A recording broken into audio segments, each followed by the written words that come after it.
We'll begin. Maroon and White Notebook. Aggie soccer, Saturday. Final tune-up, final exhibition match. Went down to Austin, 1-0, 1-0, 1-0. Longhorns take the dub. Exhibition match. The season begins, and that was the part. That's why I bring it up. The actual, these games count for realsies, is Wednesday. Why does it feel so soon? Third week in August is beginning, and games that count, W's and L's that make a difference, begin Wednesday. Aggie soccer will go down to Houston, 6 o'clock. They will take on Rice. That's just, it's so fast. It's so real. It is here. It all begins. It's true. Tomorrow, we will have a listen-in with the A&M soccer head coach, Bobby Shuttleworth. He's meeting with the media today. Maroon and White Notebook. Got a couple of Aggie baseball. We'll say former players, but still, it's Maroon and White in my world. Jace Lavalette got promoted to Double A. The Akron Rubber Ducks. Love that name. I want to go check out their merch. Because when you're the Rubber Ducks, you can't tell me that every day is not special. Every day is not some epic promotion. Like, their base jersey has to be a collectible, right? But anyway, Chase, the Cleveland Guardian system, got promoted to Double A, the Rubber Ducks. Chris Hakopian got assigned to the Wilmington Blue Rocks. That's A+. He was the number 11 overall pick in this past MLB draft. Blue Rocks doesn't do much for me. Rubber Ducks, I'm fired up. Rubber Ducks, I'm all in. Blue Rocks, I mean, if you come up with an epic mascot, I could see it working, but what can you do with a blue rock? I just don't see it. Not feeling it. Rubber Ducks, yes. Blue Rocks, no. Orbit for the Astros, epic mascot. If you've ever seen him in action, 2 thumbs up. Maroon and White Notebook. Bruce Feldman, and he's been with many things over the year. I've had him on a time or two. He used to be pumping out books a lot, and great interview. Bruce Feldman did his annual freaks list, and it's college football, the freak athletes. Doesn't mean they're going to be all Americans. He's not ranking them in order of greatness for the upcoming college football season, but it's actual freaks. We're talking about athletic, weightlifting, speed, but freak athlete list. And A&M's Anto Saka made the freaks list, came in at number 31. And the things that stood out that got Saka on the freak list, at 254 pounds, he only has 8.2% body fat. He benched 370, did 345 in the clean, and squatted 565 this past summer. So Bruce Feldman, the annual freaks list, and Tosaka, number 31. Take all that freakiness, athletically speaking, turn it into chaos rate, sack factor. That's all I want to see. Maroon and White Notebook here on the Louie Bellina Show, Monday edition. We're just beginning here on the Zone. Something that was fascinating, and maybe to me, this morning, ESPN.com, insider intel on college football's top quarterbacks. And they went conference by conference. So it's kind of every quarterback P4, to be fair. Insider intel. They talked to defensive coordinators. Everybody got to stay anonymous. Insider intel on college football's top quarterbacks. The Marcel read, not that it's revelatory to maybe you and I who live it every day, contemplate it, we've been debating it, spent all off season, what does it all mean? But there was some that's interesting. Reed entered 25 season with questions about his passing. Answer to most. Monster yards against Notre Dame, 360. South Carolina, 439. Threw multiple touchdown passes in 9 of his first 11 games. Mixed in his mobility. Reed still, this is a quote, Reed still faces some doubts after. And we know the last 2 games. Let me ask you a question. And this is, you can text if you want to answer, but here's the question. Reed still faces some doubts. Reed still faces some doubts. When I look at that question, what are the doubts? Because he went 11-1. He led his team to the college football playoff. He led the greatest comeback in the history of college football. I'm going to speak for me, and hi, hello, I'm Louie Bellina. The only doubt is, can he win a national championship? And when you look at Division I football, every single quarterback has that same quote-unquote doubt. The only quarterback that answered that doubt is with the Las Vegas Raiders right now. So, Reed still faces some doubt. That's the only doubt left for him. Okay, maybe, if we want to get hardcore about this, right? We doubt if he can beat Texas. I thought part of the problem was Klein was a bad matchup against Texas. He's gone, but they also got rid of their defensive coordinator, which might be the tragic, fatal mistake. No one wants to talk about it. They brought back a DC that Dave Vartu said was a tragic mistake. Sark wanted to blame someone, and it was the OC that was lagging himself, not the DC. And brought back a DC that had fading numbers. But back to Marcel. So the doubt is, can he win a national championship? Please, serious here. Find me the quarterback that's not a doubt for. Because the only one that answered that question is gone from college football. Now, if we want to say there's areas he needs to improve in, hey, we could sit down, have some beers, and spend some time talking about that. Because we've talked about that all offseason. What does he need to improve in? I think there's like 3. And if he actually improves in any one, he levels up huge, exponentially. He just got to get better at one. But that statement, Reed still faces some doubts. There's really just one doubt. Can he win a natty? Because he won 11 games. He took a program of epic frustration, underachievement, to its first CFP.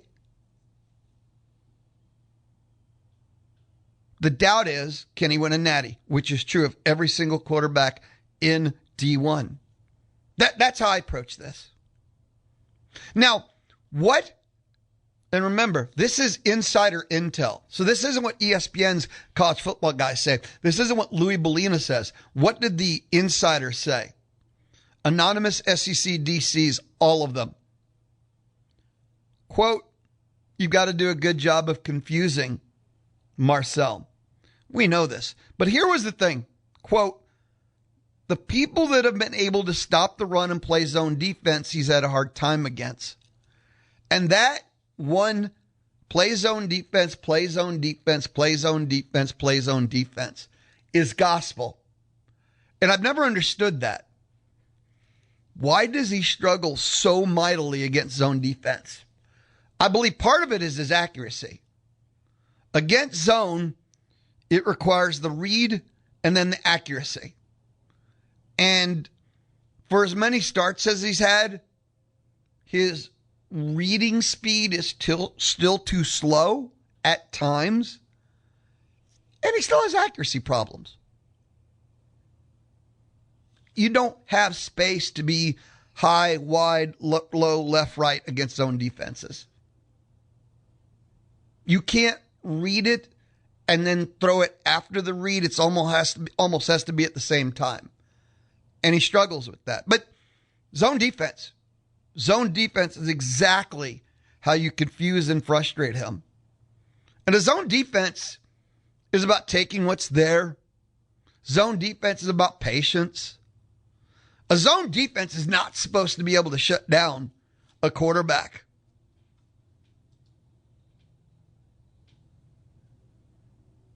That's the thing that confuses me Zone defense is not supposed to be the end of the universe, and it does shut him down. Another SEC defensive coordinator, and listen very carefully to this, because I've never heard this before. He still thinks he's a true quarterback. And we want him to, keep thinking that way. He doesn't really want to run, but when he does, it's the scariest part. I've never heard it said so coldly. When he runs, he destroys defenses. When he runs, great things happen. Now, everyone says he should run more. And there's two parts to that always. One, how long he runs till he gets injured. Two, if he's great every time he runs, that means he's running at the right times.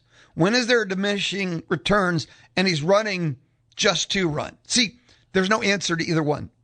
That's always the trap with the whole run.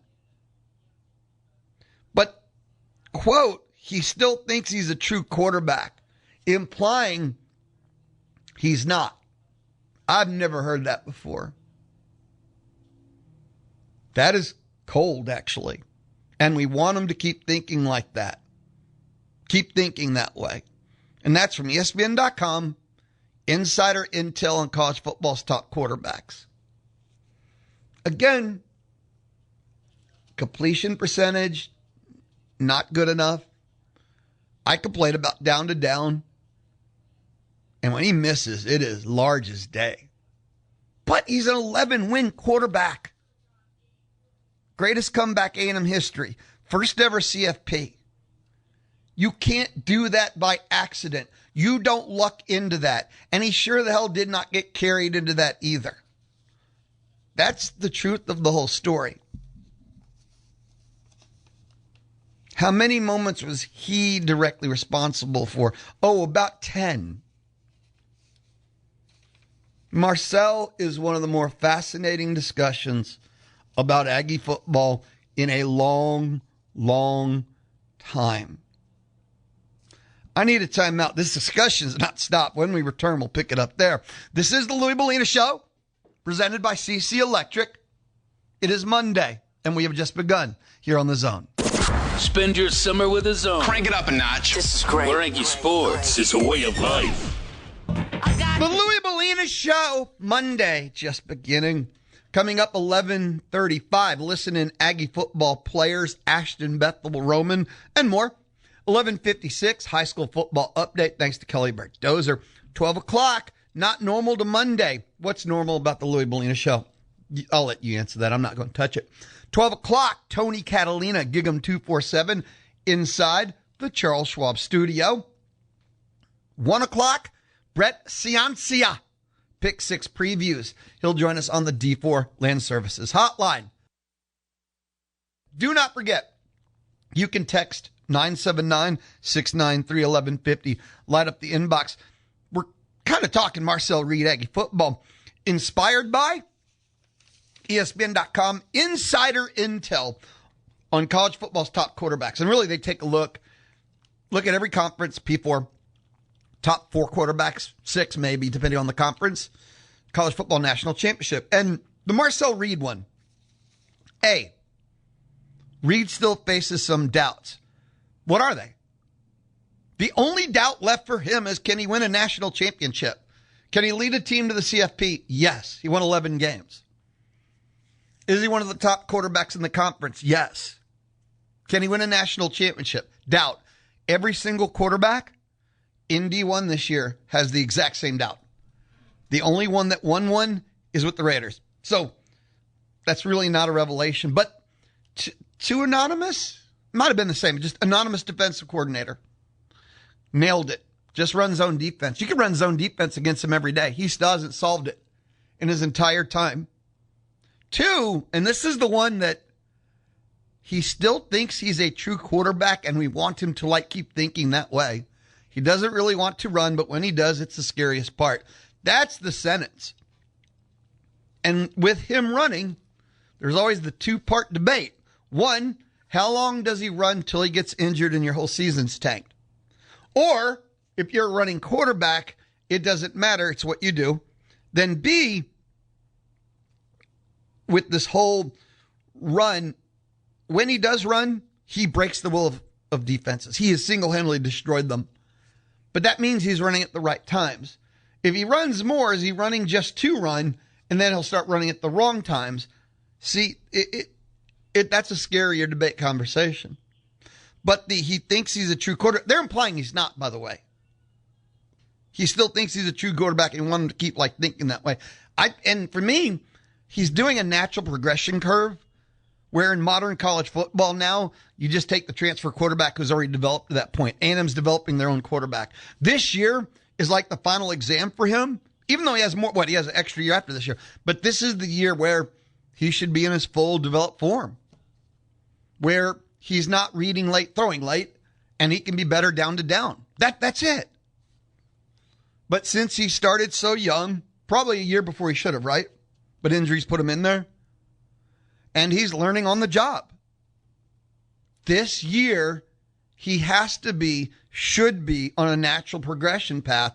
The quote-unquote true quarterback, this DC anonymously is saying he's not. That's how I view it. And if he's not, well, this DC gave us insight. Some interesting reads. If you could check it all out. I'm not going to read them all to you. The Sam Levitt insider intel. He is dangerous at times, but they don't say but kind of, I would rather play him than Diego Pavia. And they kind of boil it down to one thing with Sam Levitt over at LSU. If the Kiffin system clicks with Levitt, Levitt's going to be dangerous. And if the Kiffin system, and we don't mean if it doesn't click at all. No quarterback works if it doesn't click at all. But if the Kiffin system doesn't elevate Levitt, it ain't happening. Arch Manning is a god. Arch Manning is a golden god. Fear Arch Manning. Kiss the ring. I summed it up. That wasn't quotes, by the way. You can check it out if you want. All of it. Ooh, college football. No, really, it's the Maroon and White Notebook. And when I say Maroon and White Notebook, some of it, you know, the base stuff like they played last night. But I take a look at everything. I bring it all in. And in the Maroon and White Notebook, A&M stuff referenced across the country. National alphabet soup. What's alphabet soup? CBS, NBC, ABC, Fox. Alphabet soup. CBS Sports. I thought this was pretty cool. College football's biggest fall camp risers. The players surge after the first week. I thought Ashton Bethel-Roman was going to be on the list. That's why I even clicked it. College football's biggest fall camp risers. The players that surged after the first week. Ashton Bethel-Roman, if you surveyed the Aggie football media, and when Tony Catalina joins me at 12, I'm going to ask him. Ashton, and it wasn't just one play, because Roman made this one-handed catch Saturday that went viral, and it's just everyone that does college football media is playing that catch. It was sick. But it's more than the play. He is noticeable. He shines. Physically, he now looks like one. At the end of last year, he obviously broke out. And it was such a noticeable difference. And now that size, he wasn't on the list, though. The reason I'm sharing it, called it A&M 2026 College Football Scouting Report, there are some players who the Aggies will square off against on the list, like safety Jelani McDonald at Texas is a biggest fall camp week 1 player search. Safety Jelani McDonald at Texas. Quote, McDonald may be the most important player in the Texas secondary that casual fans are not discussing enough. Running back E.J. Crowell at Alabama. 5-star freshman running back. Turned heads during the team's first day in pads last week. Over at South Carolina, guard Emmanuel Poku. And then over at Tennessee, tight end Desan Brame. Okay. So some names coming up, some names on A&M's, schedule this year. Week 1, player surges fall camp. Oh. Why am I chuckling? So, who was this? Oh, CBSSports.com again. They did teams most likely to go undefeated upcoming college football. 10. It's one of the more absurd lists I've ever seen. They got Texas Tech at 1. Fact. You know what they used? Like AP, after the spring, the AP had updated their list. We've already got the coaches preseason top 25. They didn't use that. I'm pretty sure because it's like the ESPN coaches poll. But so CBS used the AP post-spring. Texas Tech this year faces exactly 0 teams that made the post-spring top 25. They said Notre Dame is 2. Then they got BYU, Miami, SMU. And with Miami on the list, no cakewalk, but 3 teams that made the post-spring top 25, with only 1 being on that scary list. But they put some teams on here that Georgia, they got Oklahoma, Bama, Florida, Ole Miss, Missouri are so-so. But putting in SEC teams almost insulting to the SEC. I'll tell you a sneaky team to think about, Penn State.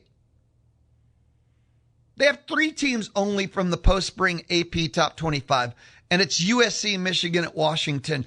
Does any of those 3 put fear in your heart? Now, how good is Penn State going to be is relevant, but that's it. USC, Michigan, Washington. So Penn State ends up 12-0. A, Matt Campbell walks on water.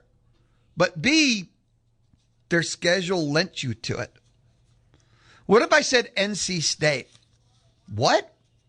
They face 1 team on the AP post-spring, and it's Louisville.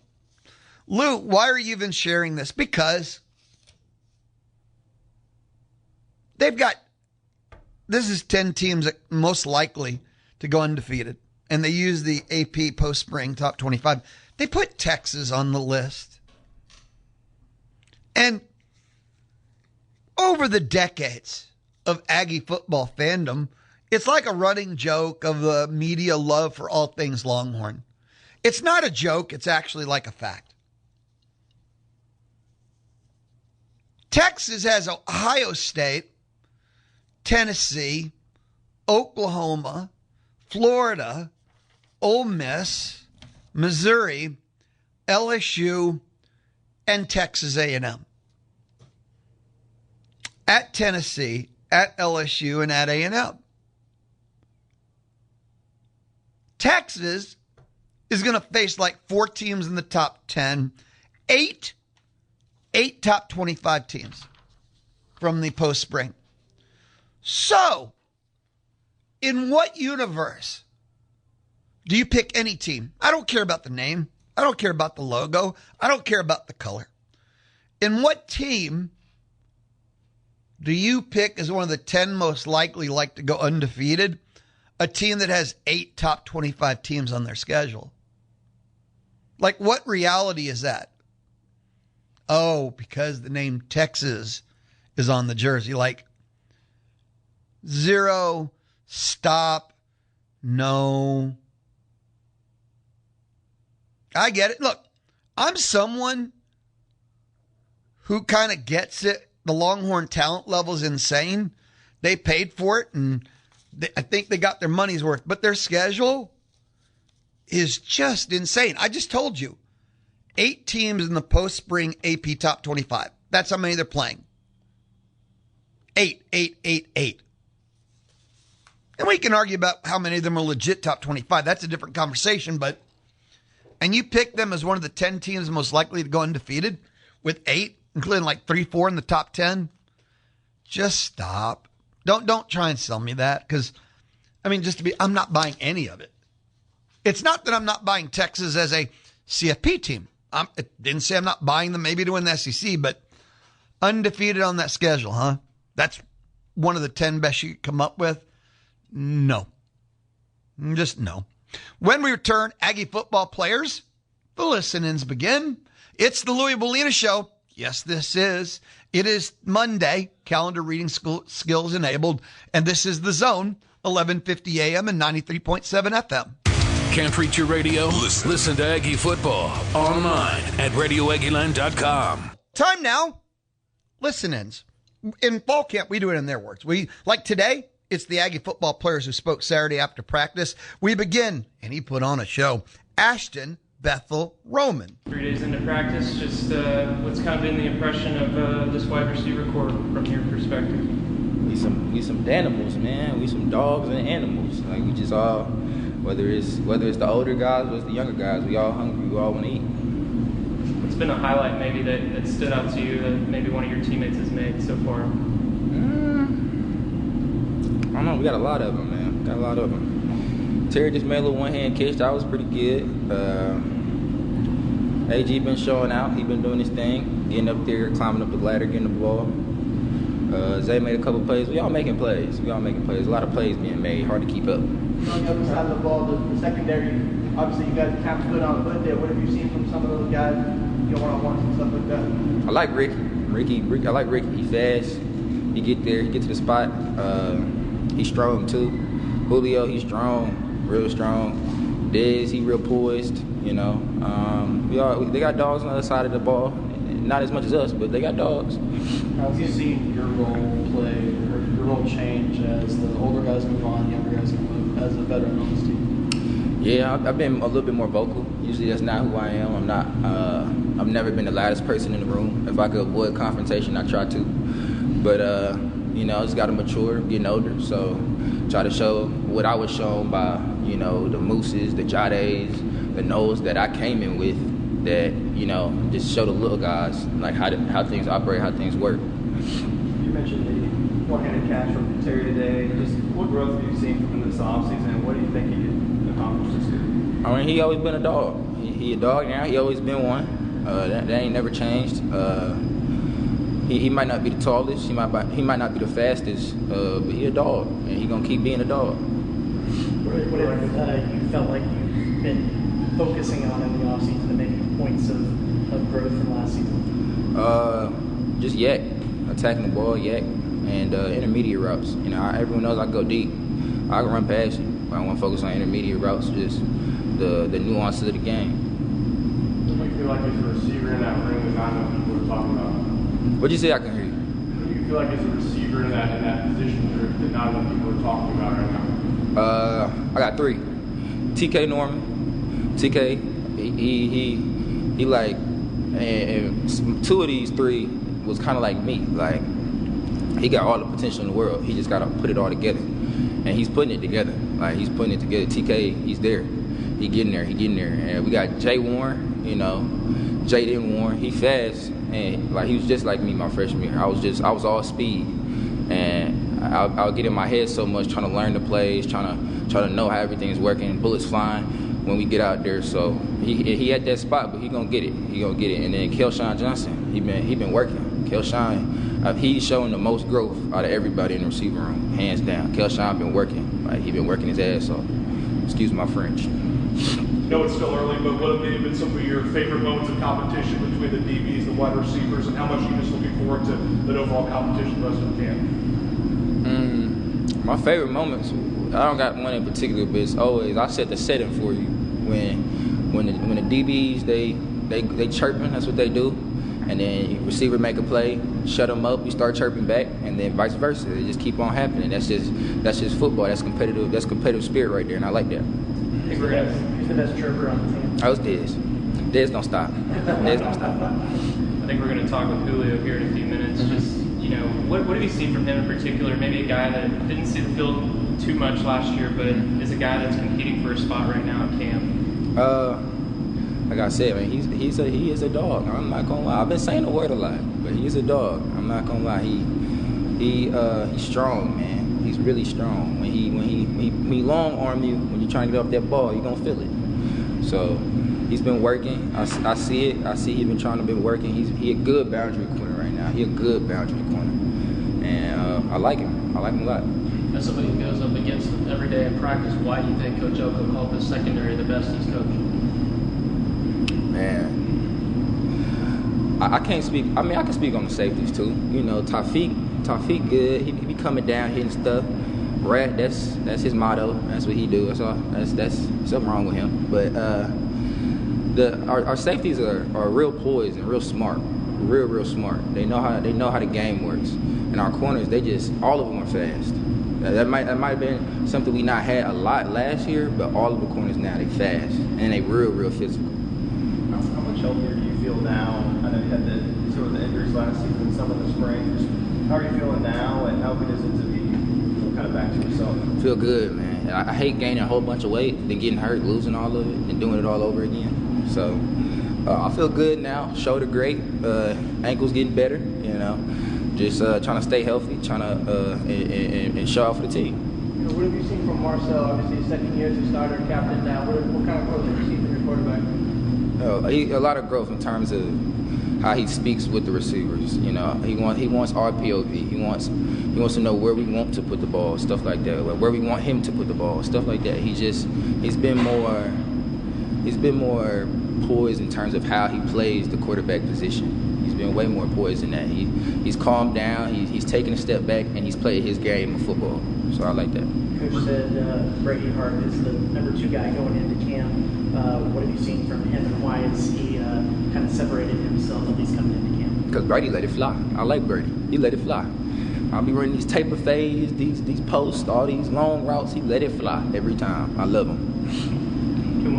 Ruben was pretty open and honest with us the other night just about some of the ways he's trying to improve and with some of the stumbles that he had in his runs last year. Just how have you seen him work throughout this offseason trying to take a step in his game that way? It's funny because me and Rube, we close, and I ain't never gonna lie to him. So I be getting on him. I'm like, this a touchdown if you didn't fall, So and he's been working on it. I can see him working on it. I be going to work with him. Sometimes we go to these different trainers, like we've been working on it, and whether it's him working on not stumbling, me working on yak and attacking the ball, like we've been working. Everyone been working. A few practices in on the wing as an offensive coordinator. What's it kind of been like under him, and what's his outfit look like with him in charge?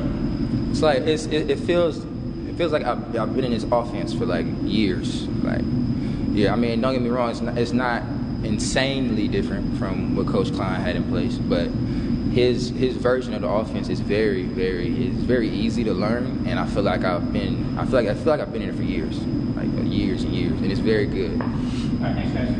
Ashton Bethel-Roman, Saturday post-practice. So listen, and we continue. Let's go to the defensive side. Julio Humphrey. Julio, Coach Elk has had a lot of good things to say about this secondary. What do you think is y'all's strong points and based on maybe what the best units in this defense? Yes, sir. Well, first off, I'll start off and say our coaches harp on every single day. They all say we believe and we truly deep down and believe that we can be the best DB group in the country, and we have the people. As you can see, we have a lot of people that transferred in, a lot of people that have stepped up, even young guys. Like we all came together and like we all really believe that. Not just saying that, but we actually believe that. So now we're just working hard so we can actually be that best group in the country and put show it on the field. So. What's the battle been like between the secondary and this group of wide receivers? Who do you think maybe has the edge through a few practices so far? Oh yeah, it's been a lot of back and forth going on between the first day, because the first day we didn't do one-on-ones, but it's been a lot of talking in the locker room, building up to fall camp. But like one day we'll talk trash to them, we'll win, have a real good day, and then the next day the receivers come back and they'll have some good players on us. So I mean, it's good, healthy competition. So I mean, we all looking forward to it. So yeah, we're only getting better. So year 2 in the program, obviously in the middle of you're in a tough battle with a deep secondary. What has been your mindset coming into this offseason as you kind of try to establish yourself?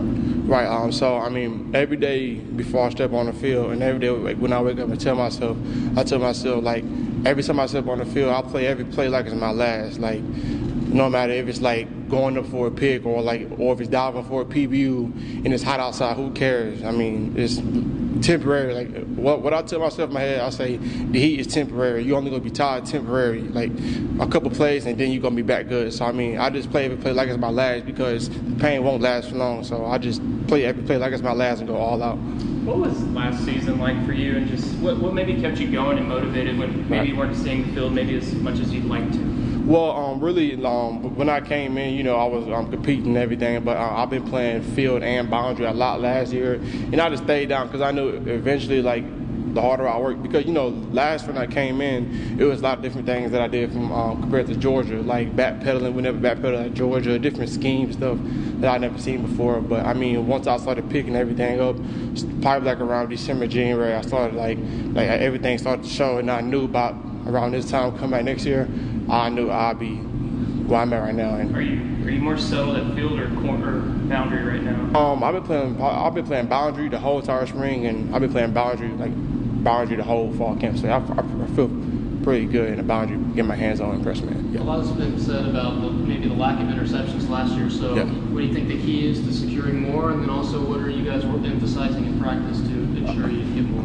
Oh yeah, so our DC Coach Hemphill, he always harp in our youth room. He always say we have to get the ball. So like the safeties coach and the corners coach and nickels coach, we all talk about pre-practice. We each want to get 25 catches on the jug machine, and we all believe that the more we do that every single day and be consistent with that, eventually whenever it's game time and we see the ball in there, it's gonna be a habit and we go up and get it. So. Speaking of Hemphill, obviously first year as the defensive coordinator, have you seen some schematic, back end changes that you guys have noticed from last year? Yeah, I really like Coach Hemphill. I mean, he lets us play. He puts us in the right place at the right time, and he calls the right things for us to actually let us go out there and play freely and how we want to. So I really like the way Coach Hemphill has been putting things together. You mentioned earlier the talking back and forth. Who's the best chirper on the team? Chirper on the team? I'll say between Rio and Terry Bussey. Them boys catch a ball, them boys going to be talking all day until you get a pass break up on them and you shut them up. So, yeah, them two dudes. We're talking about that. What have you seen from Terry? I know he's had a couple big catches today. Yeah. What kind of growth have you seen from him this offseason? I feel like Terry Bussey has grown a lot since last year. I've been telling him ever since spring, whenever for the time that he was in. He looks like a whole different receiver, going up and catch it, doing releases and everything is better. So Terry Bussey's got really, really, really, really good. So yeah, I really like Terry Bussey. Talking about Ashton earlier, he said Dez was the best chirper on the secondary. Would you back that up? Dez. I'll say Dez probably. Yeah, Dez is because me. I break a pass up. I'll probably do my celebration and I get back to the line. What I always tell them out, what I always say in my head is reset. I make a play, reset, because I can't stay on that. But yeah, I'll say Dez. Yeah. What would you say is the biggest scheme that you've seen here through a year than you did in Athens? I'll say, Athens and Georgia would do a lot of quarter type defense, and it would do man. But here we doing a lot of type zero, and we doing things one side is match and the other side is zone. So I like the scheme a lot here, and I really do feel like this scheme fits me way better and way more than Georgia. So yeah. What went into your decision to come to A&M, going back to that, and just how great do you feel about that decision now? Well, out of high school, I was going something that nobody really knew. Right before signing day, whenever I was about to sign for Georgia, I was thinking about calling Coach T.J. Rushing to end up signing with A&M, but I just ended up sticking with Georgia. And then it's all full circle. I'm back up, my house is probably an hour and 30 away. It just feels good to be back in Texas, so I'm glad I'm back here. Thanks, William. Sure. Thank y'all. That was Julio Humphrey, an Aggie football player. Listen here on the Louie Bellina Show, here on the Zone 1150 AM at 93.7 FM. Before that, it was Ashton Bethel-Roman. When we returned, we wrap up hour number 1. Yeah, I already said it. It's the Louie Bellina Show. Hello. The Louie Bellina Show. Dial 979-693-1150. Hello. To visit with him. Hello. Or to win. Hello. On the D4 Land Services Hotline. Dial 979-693-1150.